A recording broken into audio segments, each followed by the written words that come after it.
Hello, I'm contestant 1916. Today I'll be explaining how to do a proper brake inspection, how to measure your brake pad thickness of the rotor, and rotor runout. First things first, you want to set your rack on the pinch wheel of the vehicle. So like this vehicle, you have it on the front and rear on both sides. Rack it up till the wheels are off the ground. Shake it a little bit, make sure everything's balanced, and then raise it up to proper working height. Once you have it at proper working height, with this lever you set it down till the locks, so everything's secure. Once you have everything secure, we will want to measure our pads. This is the outer pad and this is our inner pad. Always remember that your inner pad, this pin, goes in the inside facing the piston. So measuring our inner pad, we'll be using our 6mm. That's about okay. So we'll say this one's about 7mm right here. This one's 6, and 6. Yeah. So this pad's a little tapered. The inner pad's a little tapered. So we're gonna do our lowest reading. So inner pad 6mm. Now we're gonna do our outer pad. This one measures at, that's too small. This one measures at 8mm right here. 8mm. We can switch it on over to right here. This one measures at 6. 8mm.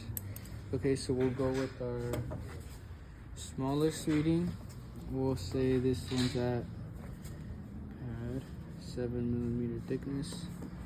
Now we're gonna measure the thickness of your rotor. Oh, and since this outside pad had a little bit of taper to it, you can always check for your slides. So this bottom one moves freely. This top one's a little more firm and more stiff. That's what's maybe causing the tapering of the pad. So now we're gonna measure our rotor thickness. We always would want to measure in the middle of the rotor. And this knob right here, this back knob, you want to turn it, tighten everything up, and then you lock it. Locking it up. Then we're gonna read our... So this rotor specification should be at 830 thousandths of an inch, and it reads at 824 thousandths of an inch. So that's below specification. You would want to replace this rotor. Now we're gonna do our rotor run out.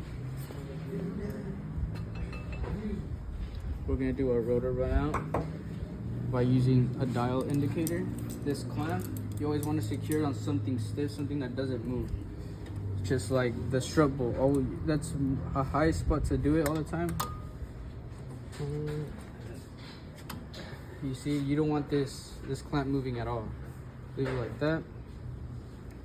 And then now we set our dial where it's barely touching the rotor, where it has good connection to the rotor. Then we tighten this up so nothing moves. Now that we have that tight, it's still a little loose, so then we move this red lever up top, and now everything's all set. And then I like to set the dial at 0. Now that it's at 0, you turn your rotor, and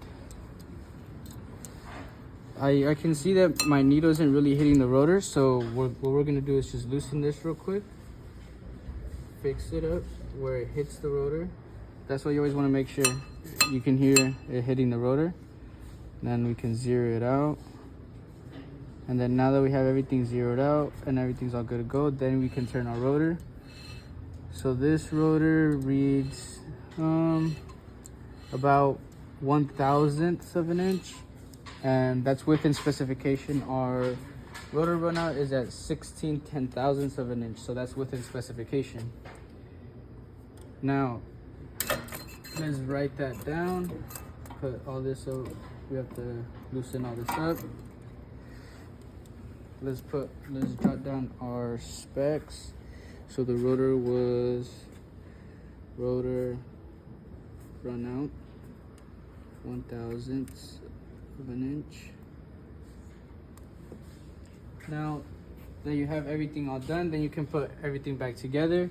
Put your pads back together. Remember, this one goes to the inside facing the piston. Just like that. Put your outer pad in, just like so. And then you grab a proper tool to retract the piston if needed. Put your piston back. For this car, these two piston bolts are recommended 16 foot-pounds. When then you put your wheel on, the lug nuts are recommended to be at 800 foot-pounds. I mean 80 foot-pounds, my bad. 80 foot-pounds. And now that's basically everything for your rotor and pad thickness, rotor runout.